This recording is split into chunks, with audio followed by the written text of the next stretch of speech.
You'll hear a number of different recordings and you'll have to answer the questions on what you hear. There will be time for you to read the instructions and questions, and you'll have a chance to check your work. All the recordings will be played once only. The test is in 4 sections. Write all your answers in the question booklet. At the end of the test, you'll be given 10 minutes to transfer all your answers to an answer sheet. Now turn to Section 1. Section 1. Listen to the conversation between Fred and Mary, who are talking about a farewell party, and answer questions 1 to 4. Now look at questions 1 to 4.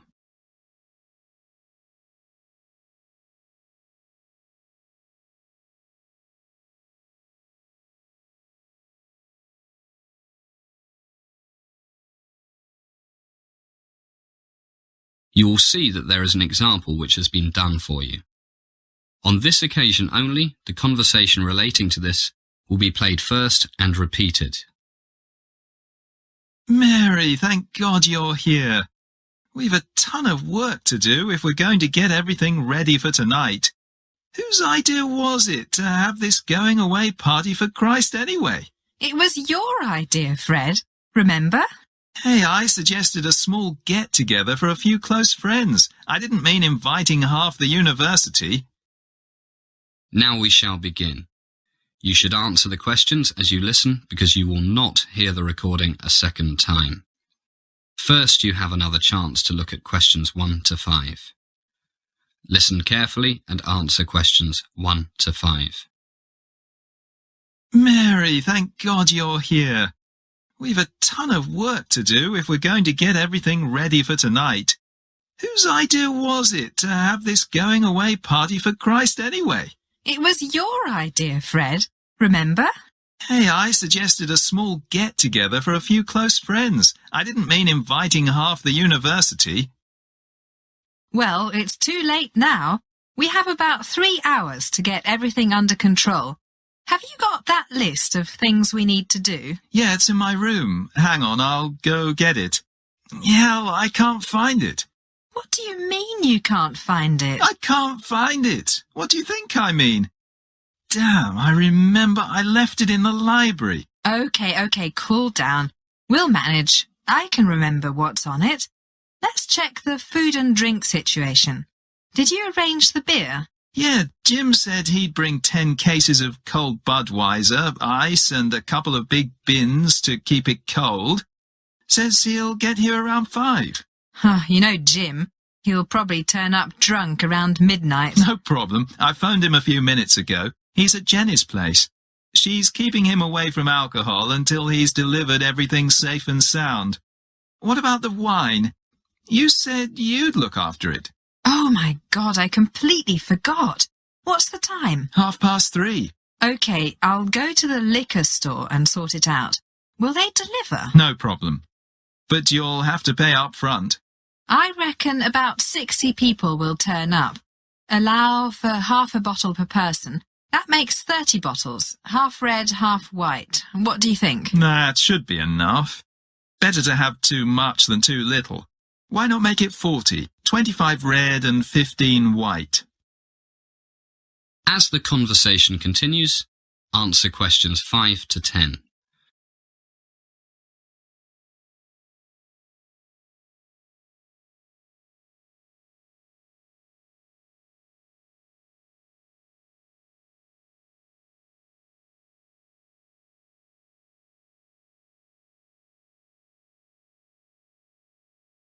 Yeah, I guess most people prefer red. Where's the nearest liquor store? Not far. Go out the front door, turn right. Sorry, left. Take the second street on your right and it's 300 yards down on the left, just before you get to the park. Okay, I'll go in a few minutes. Let's first make a quick list to make sure we haven't forgotten anything. Glasses. What about glasses? Sally borrowed 100 beer glasses and 100 wine glasses from the student bar. They're in the cupboard. Should be enough. Yeah, should be. What about the barbecue? I've got 2 barbecues and plenty of charcoal out the back.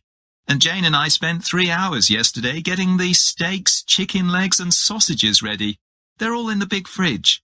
Should taste terrific. Tons of garlic, pepper and soy sauce. No MSG. Sounds good. What about plates and things? Sally has looked after that as well. She's borrowed them from the bar too. They're in the cupboard with the glasses. You know Sally refuses to use throwaway things. Bad for the environment. Good for her. Oh, just remembered. Could you pick up another 20 loaves of French bread and a few packets of paper napkins? No problem. Is there a shop on the way? There's a supermarket just before you get to the liquor store. Can you manage everything, or should I go with you? I'll manage. I've got this huge rucksack. No problem. Damn, just remembered. I'm over my limit on my credit card.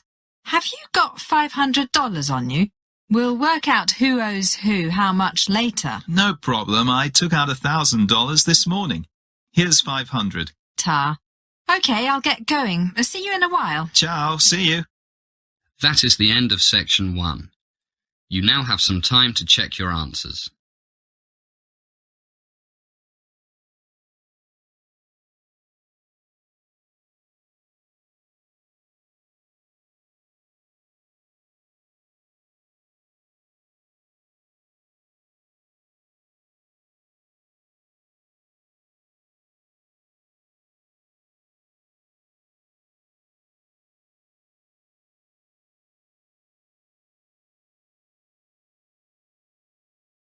Now turn to section 2.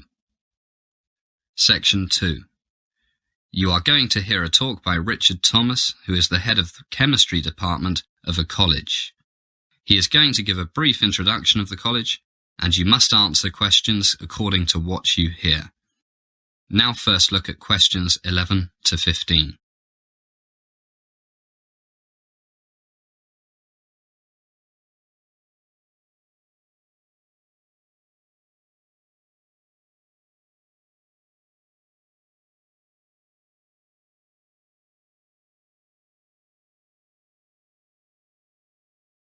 Good morning, everybody, and welcome to Royal Hospital College. What a beautiful September day you've brought with you. My name is Richard Thomas. I'm the head of the chemistry department, and today it's my pleasure to introduce our wonderful college to you. Normally, the dean, Professor John Thomas, yes, we share the same surname, likes to do this, but unfortunately, he has a bad case of flu, so he's doing the sensible thing and staying in bed. He sends his apologies, but you'll be meeting him soon, so no big problem. I'm sure you are all so excited at the thought of studying here that you have read all about the history of our school. But for those who haven't, I'll give you a brief summary as we walk around. The college was originally founded in, anybody know? Yes, 1694 by William and Mary of Orange. Can you remember your high school history? Right. William of Orange was a Dutch prince married to King James II's eldest daughter, Mary. 1694, poor Queen Mary died of smallpox the same year. Actually, the school was not a school in those days. It was a hospital for retired sailors of the Royal Navy. And it wasn't here, in the beautiful countryside of East England. It was located in what is now East London, on the banks of the River Thames. Back in those days, it was also in the countryside, but London grew and grew, and by the end of the 19th century, it was surrounded by houses and smoky factories. So, after the Second World War, a New Zealand millionaire named Sir Gifford Reed kindly gave the school £65 million to move to here. He was an architect, and he designed much of the beautiful school that you see today. It opened in 1963, and if you look to your right, there is a statue of Sir Gifford Reed facing that other large statue of Queen Victoria. As the talk is going on, answer the questions 16 to 20.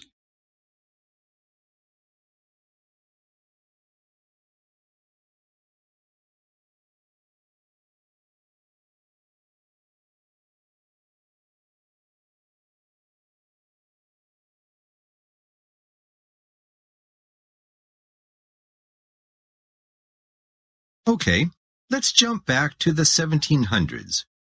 In the 1780s, the Royal Hospital was changed into a school for the orphans of officers and men of the Royal Navy, and they added the word college to the name. For nearly 100 years, it was coeducational. But in 1868, the Board of Governors decided to make it boys only. Much more boring, don't you think? And it stayed that way right up until 1991, when the school became coeducational again. Okay, and here we are at the school church. Do we have any musicians with us? You? Wonderful. What do you play? Piano and organ. Oh, you'll love it here. Our church has the largest organ in England, and we often have recording companies, the BBC, etc., coming here to record. And our staff and students are more than welcome to play it. In fact, there's a waiting list. It's very popular. In fact, the school is very well known for its choir and orchestra. I sing in the choir, and last summer we toured North America. Great fun. A healthy mind in a healthy body, as the Romans used to say. Which brings us to our gym and swimming pool. Both are open from 6 in the morning till 11 at night, 7 days a week. The gym has everything you need for aerobics, weight training, martial arts, basketball, gymnastics, and even an indoor running track. So there's no excuse for not keeping fit. And of course, we have all the usual team sports: soccer, basketball. Our women's basketball team won the All England Universities Championship this year. Rugby, water polo, no American football. So you see, we are quite a sporty lot here. And we also study sometimes. Here's the main library. I'm afraid we can't go in because it's being redecorated. It's supposed to open again this Wednesday, but it looks to me that it'll be a bit late. And here's the coffee shop. Why don't we stop here for a drink? Agree? Jolly good. That is the end of section 2. You now have some time to check your answers.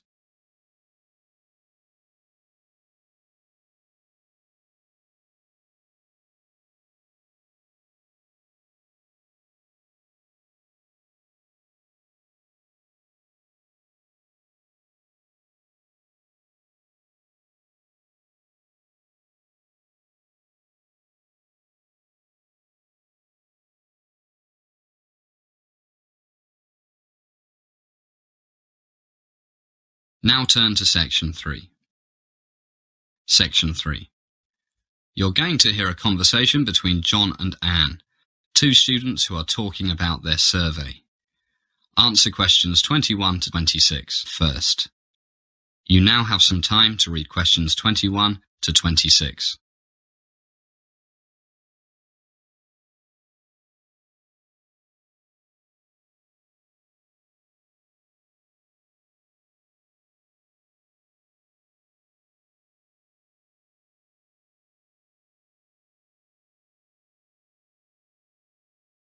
Hi, Anne. How's it going? Thank goodness I finished that survey on television watching and reading ability. What was your survey on? I told you before. I wanted to find out if there is any relationship between how fat students are and how many times they eat at fast food restaurants. That's right. I'd forgotten. Have you got your report finished? All the graphs and charts, that sort of thing? Almost done. What about you? All ready to present to the class, apart from one or two small things. Actually, my results are really interesting. Want me to tell you what I found? Sure, if you promise to let me tell you what I found. No problem. Anyway, look at this graph here. On the x-axis, I have the dependent variable reading level. How did you measure reading level? I used the English department test, and on the y-axis, I have a number of hours usually spent watching television every week. 13 to 19, 20 to 29, 30 to 39, 40 to 49, and 50 to 59. What are these numbers? The people's ages. I managed to get exactly 20 people from each age group to do the test. Took me ages. And what did you find out? Well, look at this. If we take the 100 people as one group, we see that the more television people watch, the worse their reading level. That's not surprising. But did you find any significant difference between the different age groups? You bet. Okay. This is the curve for the group as a whole. These lines are for the different age groups. See what I see? Wow, that's fascinating. The two youngest groups are very similar. Big difference between the oldest two groups and the youngest two.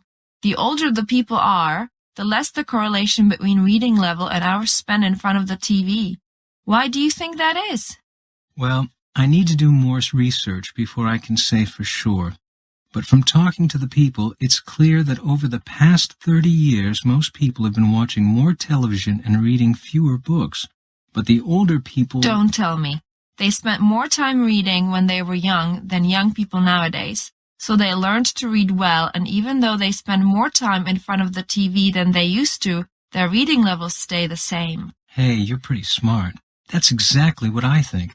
But I need to do more research before I can say for sure. How about your survey? As the conversation continues, answer questions 27 to 30.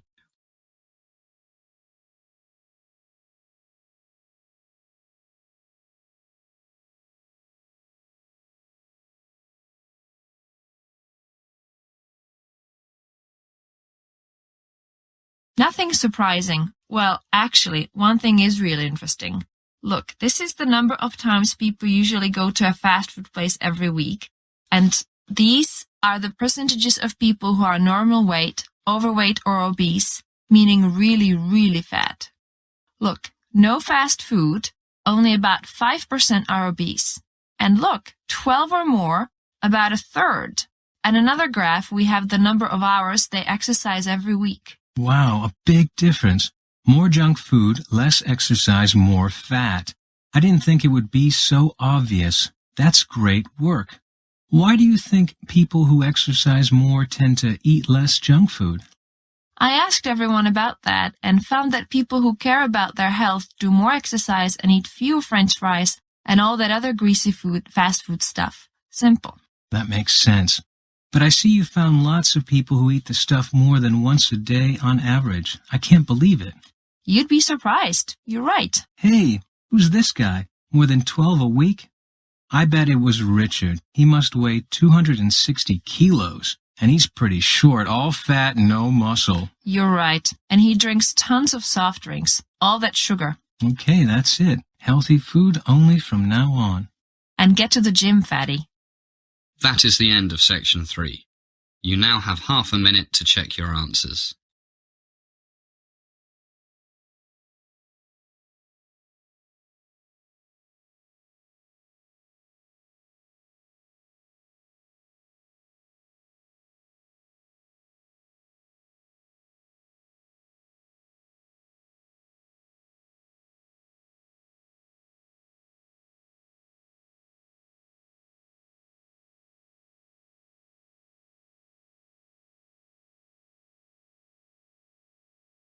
Now turn to section 4. Section 4. You're going to hear a lecture on corporate crime. You now have some time to read questions 31 to 40.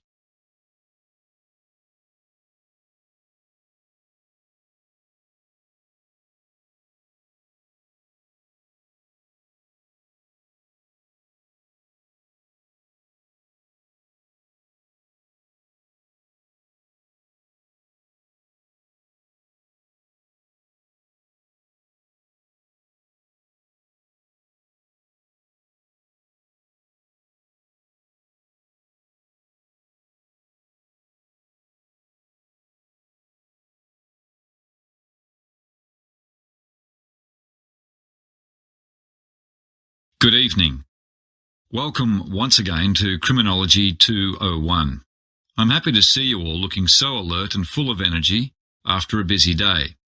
Tonight, and for the next few weeks, we will be looking at what is clearly a very important topic, corporate crime. First of all, what do we mean by corporate crime? The simple answer, of course, is crime committed by a corporation, usually by the heads of a corporation working together. But what about a crime committed by, for example, the CEO of a company, who without the knowledge of his colleagues bribes a government official in order to get a big fat contract for his company? Well, we won't be looking at this kind of white-collar crime. Rather, we'll restrict our study to cases where the top people in a business entity work together and knowingly break the law, and especially those cases where, until they get caught, this type of unlawful behaviour is actually part of the corporate culture. First, why do they do it? The simple answer is to make more money. Well, most businessmen want to make more money, but they don't break the law to do so. So what factors make a group of men, yes, they are usually men, but women are by no means immune from this temptation, decide to step outside the law? In the next few weeks, we'll be looking into this question with a lot of case studies in some depth. We will also try to divide corporate crime into several categories and see what they share in common in terms of the psychology and organizational culture of those who commit them. And we will also look into the legal, social and political settings in which these crimes occur. A particularly interesting aspect of corporate crime is the process of detection, trial and punishment.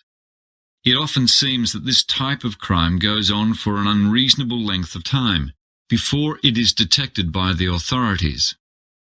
Is this true, and if so, why? There is also a common perception that people found guilty of corporate crimes are treated much more leniently by the courts than, for example, your common everyday thief or murderer even.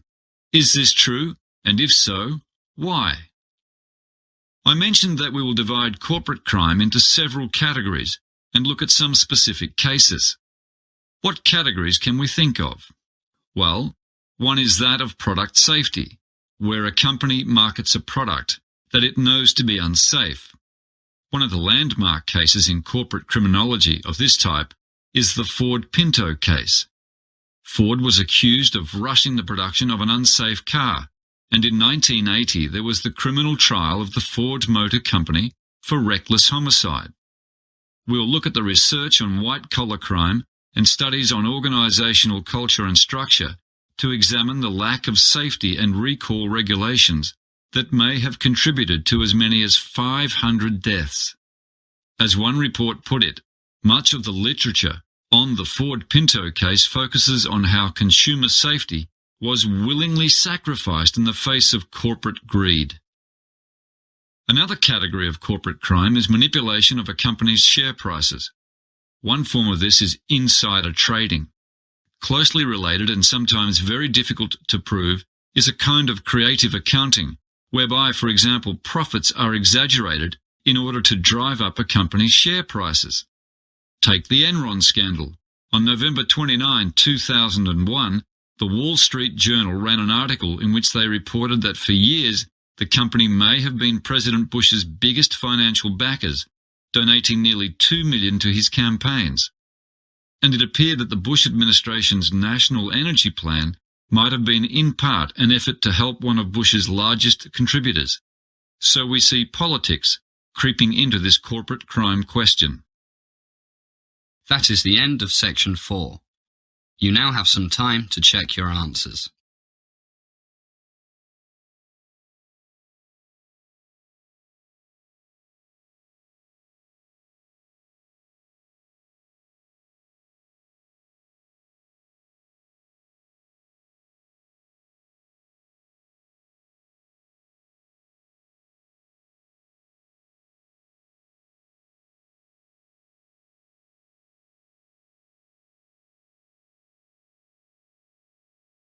That is the end of the listening test.